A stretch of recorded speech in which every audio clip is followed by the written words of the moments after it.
은혜가 풍성하신 하나님께서 우리를 주의 백성 삼으시고 왕같은 제사장이 되게 하신 것을 감사를 드립니다. 예로도 부르심을 따라 하나님의 영광을 드러내며 살아가게 하여 주옵소서. 우리가 하는 모든 일들을 통하여서 주의 선하심을 드러낼 수 있도록 이 새벽에도 우리에게 성령 충만함을 허락하여 주옵소서. 걸어가신 예수님 이름으로 기도드립니다. 아멘. 찬송가 375장입니다. 375장입니다. 통일 찬송가는 421장입니다. 375장입니다.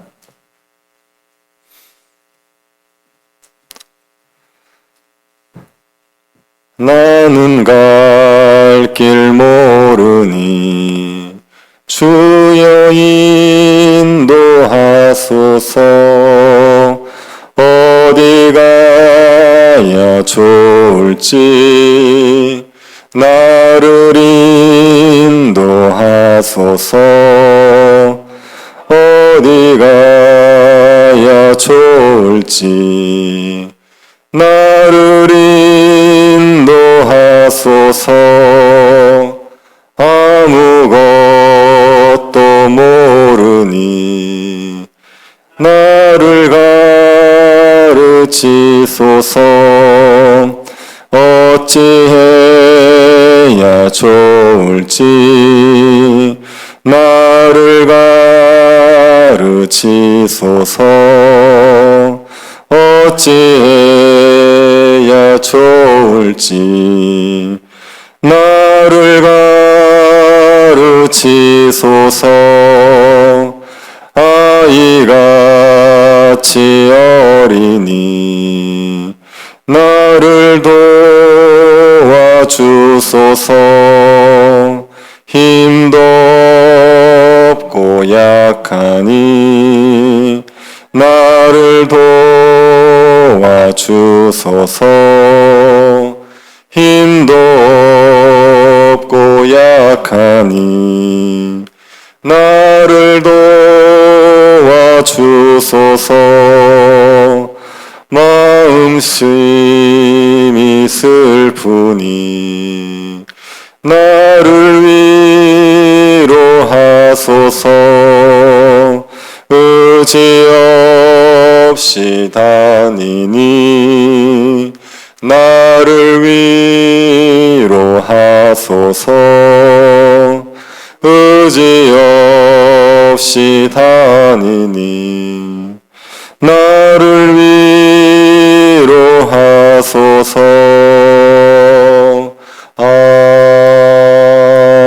아멘. 열왕기하 6장 1절부터 7절 말씀입니다. 열왕기하 6장 1절부터 7절 말씀입니다.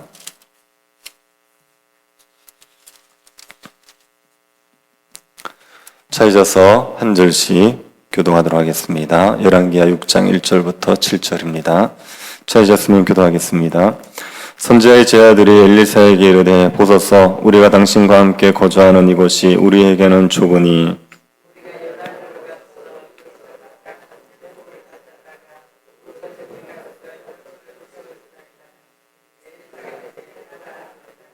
그 하나가 이르되 청하건대 당신도 종들과 함께 하소서 하니 엘리사가 이르되 내가 가리라 하고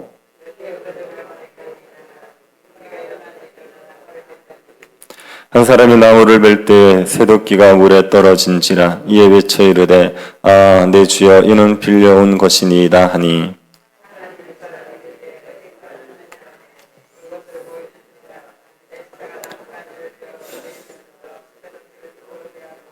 같이 보겠습니다.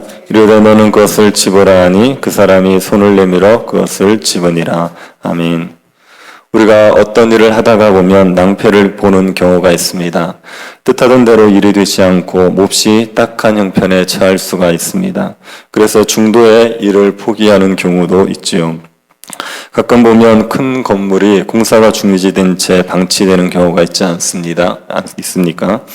공사 중에 회사가 부도가 나거나 해서 공사가 중지가 된 거지요. 부도 위기를 극복하지 못하면 결국 공사를 포기해서 건물이 방치되고 맙니다. 우리가 하는 일이 큰 어려움 없이 진행될 수 있지만 뜻하지 않은 어려움을 겪게 될 수도 있습니다. 그래서 우리는 무슨 일을 하더라도 주를 의지해야 됩니다. 오늘 본문도 우리에게 하나님을 의지하라는 메시지를 줍니다. 엘리사와 함께 한 선지 공동체가 거처 확장 공사를 하게 되었습니다. 엘리사를 따르는 선지자들의 수가 늘어나는 거지요. 그래서 거주할 거처가 부족했습니다. 그래서 선지자 엘리사의 제자들이 새로운 거처를 세우기로 합니다. 그 당시 선지자의 삶은 가난하고 고달픈 삶이었습니다. 그런데도 선지자로 살기 위해서 엘리사에게 모여드는 사람이 늘어나고 있다는 것은 하나님의 은혜입니다. 북이스라엘의 척박한 환경 속에서도 하나님의 은혜로 남은 자들이 있는 겁니다. 하나님을 위해서 고난의 길을 걸어갈 자들을 하나님께서 남겨두신 것이요. 간혹 교회가 영적으로 피폐해서 어려움을 겪는 경우가 있습니다. 그런 상황이면 성도들이 다 교회를 떠날 것 같은데 그런데도 교회를 지키는 성도들이 있습니다. 힘들고 어렵지만 하나님을 위해서 교회를 지키는 겁니다. 하나님께서 은혜로 남겨두시는 분들입니다. 엘리사의 선지 공동체에는 이런 남은 자들이 모여서 거처가 부족하게 되었고 그래서 거처 확장 공사를 하게 되었습니다. 선지자의 제자들은 자신들이 직접 공사를 하기로 하지요. 넉넉하지 못한 형편에 공사를 해야 하니까 기술자들에게 맡기지 못하고 자신들이 직접 공사를 하는 겁니다. 예전에 예배당을 지을 때 건축비가 부족하면 성도들이 직접 공사를 하지 않았습니까? 그런 경우지요. 선지자의 제자들은 거처 공사를 위해서 목재를 마련해야 했습니다. 그래서 요단강가에 있는 나무를 베어오기로 합니다. 엘리사에게 제자들이 요단강가에 나무를 베러 가면서 엘리사에게 요단강가에 가서 나무를 베어오겠다 먼저 보고를 하지요. 엘리사는 제자들에게 가라고 했습니다. 그런데 한 제자가 엘리사에게 자신들과 함께 가주기를 부탁합니다. 이 제자가 엘리사에게 함께 가주기를 청한 이유가 무엇이겠습니까? 우리가 일을 하러 가니 선생님도 같이 가서 일을 좀 도와주십시오. 그런 의미에서 부탁을 했겠습니까? 그보다는 엘리사를 의지하는 마음에 함께 가주기를 부탁했던 것 같습니다.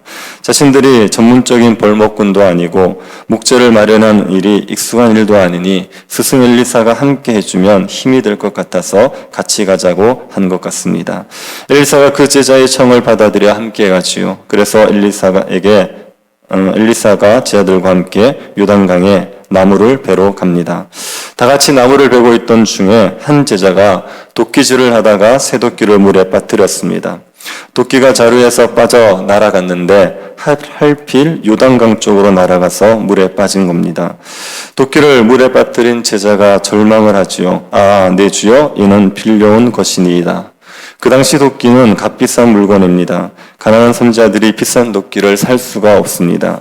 그래서 아는 사람에게 빌려온 겁니다. 빌려온 도끼를 실수로 물에 빠뜨려 버렸습니다. 빌려온 도끼를 물에 빠뜨렸다면 배상을 해줘야 합니다.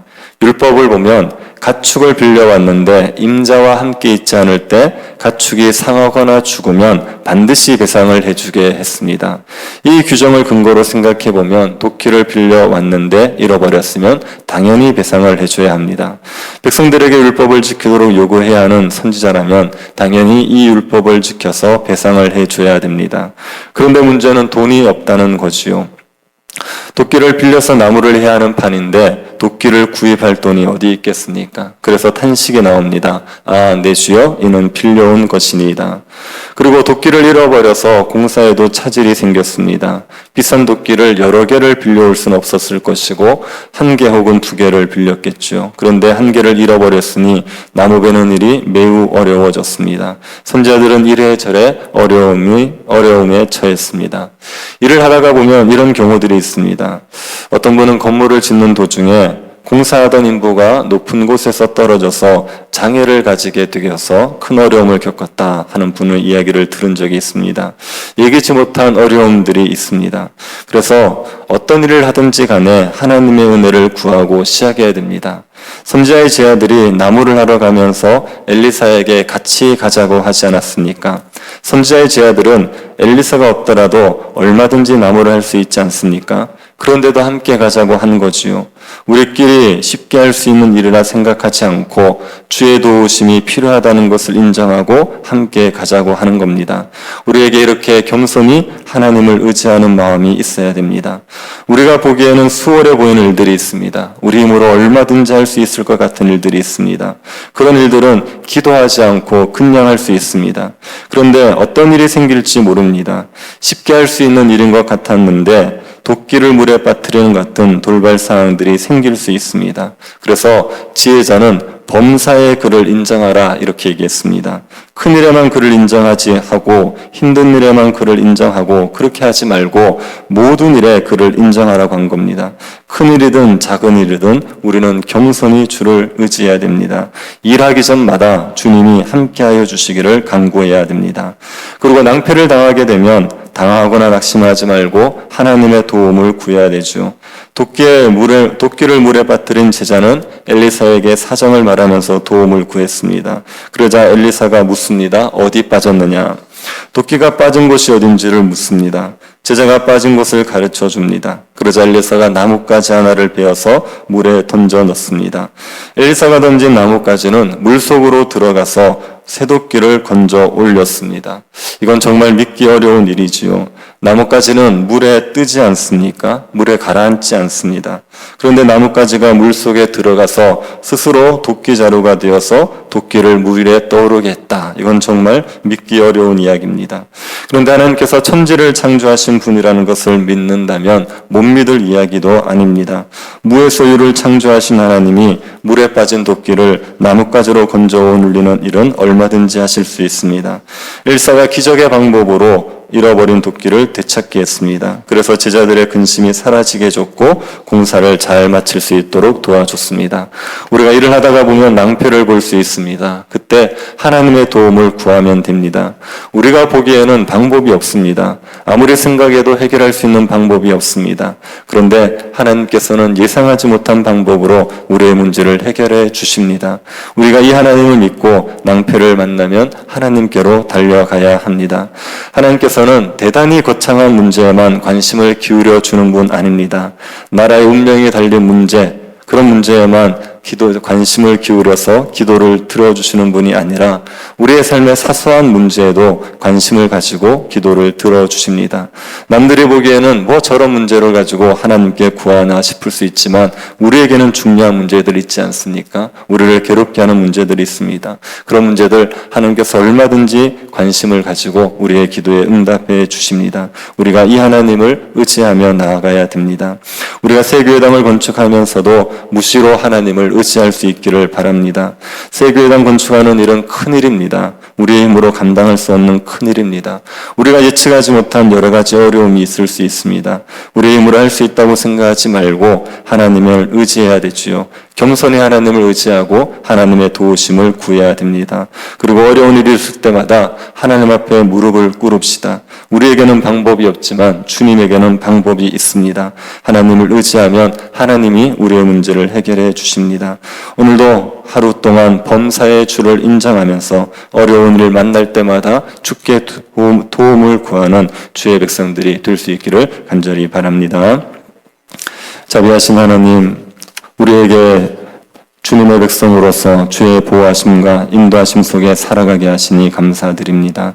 범사에 하나님을 인정하게 하여 주옵소서.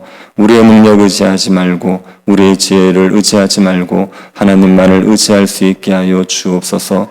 우리가 하는 일 중에 낭패를 당하는 일이 있더라도 절망하지 말고 하나님께 간구하게 하여 주옵소서. 우리가 찾지 못하는 방법도 얼마든지 찾아내시는 그 하나님을 의지함으로 하나님께서 맡겨준 일들을 잘 감당하며 살아가는 주의 백성들 되게 하여 주옵소서. 걸어가신 예수님 이름으로 기도드립니다. 아멘. 하늘에 계신 우리 아버지여, 이름이 거룩히 여김을 받으시오며 나라의 임하옵시며 뜻이 하늘에서 이룬 것 같이 땅에서도 이루어지이다. 오늘날 우리에게 일용할 양식을 주옵시고 우리가 우리에게 죄 지은 자를 사하여 준 것 같이 우리 죄를 사하여 주옵시고 우리를 시험에 들게 하지 마옵시고 다만 악에서 구하옵소서. 대개 나라와 권세와 영광이 아버지께 영원히 있사옵나이다. 아멘. 새 교회당 건축 위해서 기도해 주십시오. 지금 주민들과 대화를 하고 있는데 하나님의 은혜 가운데서 화평하게 일이 잘 해결될 수 있게 달라고 기도해 주시고, 임직식 위해서 기도해 주시고, 병중에 있는 성도들 위해서 기도해 주시고, 오늘 금요 기도회를 위해서 기도해 주시고 개인적으로 기도하시기 바랍니다.